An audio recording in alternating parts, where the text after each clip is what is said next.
Hello, Frodo Adventure here.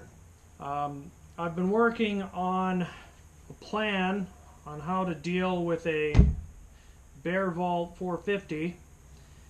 I have both the 450 and the 500 here. These are bear canisters made so that bears can't crush them. They can't crush your food. That's what's inside here. They can't open it because it's got these tiny little latches on them. And you have to try and get everything to fit in there because anything with a scent, so all your food and your toiletries that have a smell of fragrance, all have to be in a canister. This is kind of the park and forest rules for a few areas. For example, in July I'm headed down to Colorado, to Rocky Mountain National Park. These are required there. A lot of places you can just use a bear bag and hang a bag from a tree. Which tends to work pretty well if you do it right.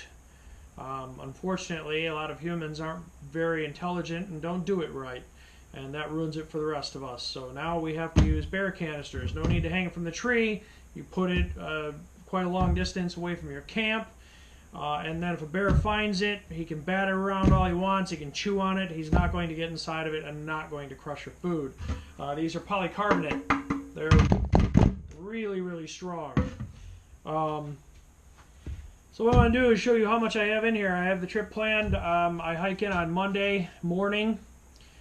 Monday morning to early afternoon. This is my lunch. Doesn't need to be in here because I'll be eating that as I walk. My dinner when I get to camp or shortly after is right here. This is actually a freeze-dried meal from Backpacker's Pantry. Have to repack it. I had to repack them to get them to fit in here. I could have left this one in the foil pouch. Wasn't sure which one I was going to keep in my pack for the first night and which ones I was going to put here. So I'm going to go ahead and open this up and show you exactly how much I have in here. Hiking out on Monday, and then hiking various camps and scrambles and such all the way through until Saturday morning and hiking out. So this is enough food to cover all of this. Total calorie counts are between, I think I was at 2,200 to 2,400 calories. Now I'm short, shaped kind of like a hobbit, but luckily I don't eat like one. The lids, this is one of the things that you can't just unscrew the lid. And a bear's paws are too big to actually work this little tiny latch. I am told that when it's very cold, this is hard to open. You have to push down a little tab. It's really small. I'm not going to try and get the camera on it. Once you get past them, then you can unscrew it. Now this is really, really tight for this much food and toiletries for a week trip, basically. So remember, these are on me. They don't need to be in here. Toothbrush, mini deodorant, mini toothpaste about half empty. Be warned, the corners on this, when you're packing this in here, can actually just split open Ziploc baggies. And you don't want that to happen, especially mid-trip. Bio soap. Small container of Gold Bond. That just helps with thighs rubbing together or areas that are continuously getting wet, need to be kept dry. This is a typical breakfast for me right here. This is 600 calories worth, 160 grams of plain Quaker Instant 1 minute oatmeal, plus 1 scoop of whey protein powder. So it puts it at about a 700 calorie meal. Nice big breakfast, that's what I like. Very easy to deal with. I'm pulling these things out carefully because there's a risk of ripping bags and stuff, so I'm getting the effort and the practice of doing that so that when I'm in the field, I don't blow one of these open and have the bottom of this full of oatmeal. There's another dinner. This is a Packet Gourmet. My favorite freeze-dried dinner type meals are from Packet Gourmet. This one happens to be the Texas State Fair chili, which is one of my favorites. Got there, another breakfast, another Texas State Fair chili. This is Backpacker's Pantry beef and noodle stroganoff. This here is just separate. This is just basically a drink packet. I love having hot apple cider or hot cocoa in the mornings, especially if it's going to be chilly. This trip, it is going to be cold in the mornings. Another breakfast. And another breakfast.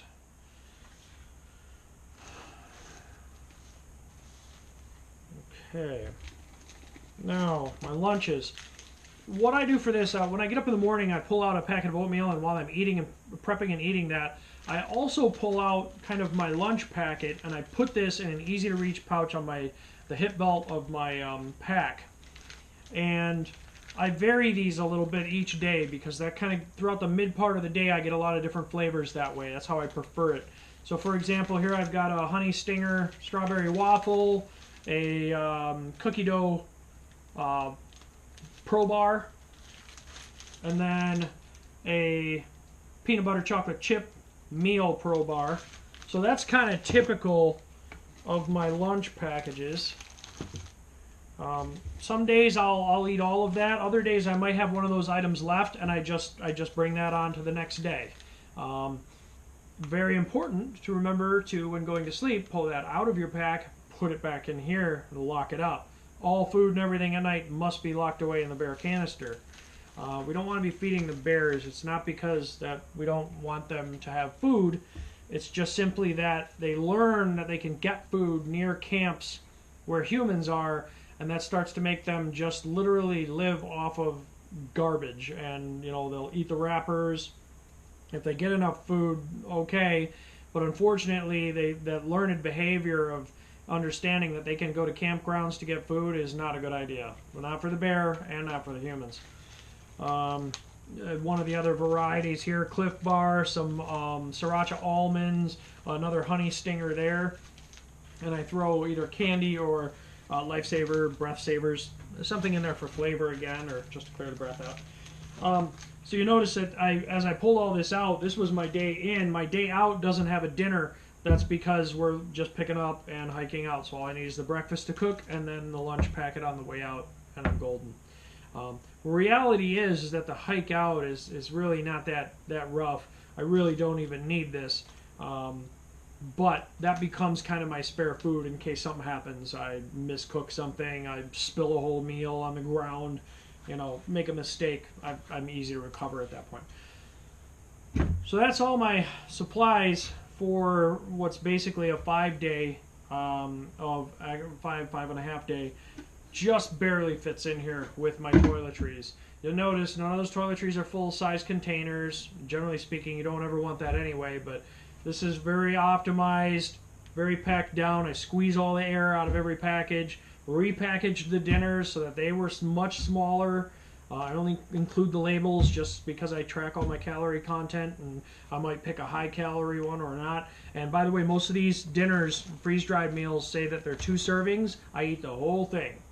So between 400 and 650 calories on that dinner to really keep as much food in me as possible. When you're hiking on the trail, especially doing mountains and climbs and scrambles, you really can't overeat. It's really not possible to. You're still going to probably lose weight and gain muscle on that kind of trip unless you are already purely optimized as a body shape. I am not. I still have a little bit to work on.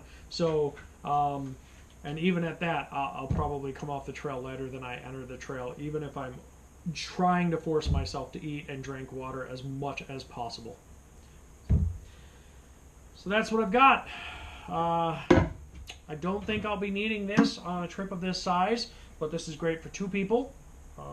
If one person wants to carry 2 persons worth of food and kind of make a trade, having the other person carry some of your supplies, this can be done. Or if you're a hiking couple, this works as well.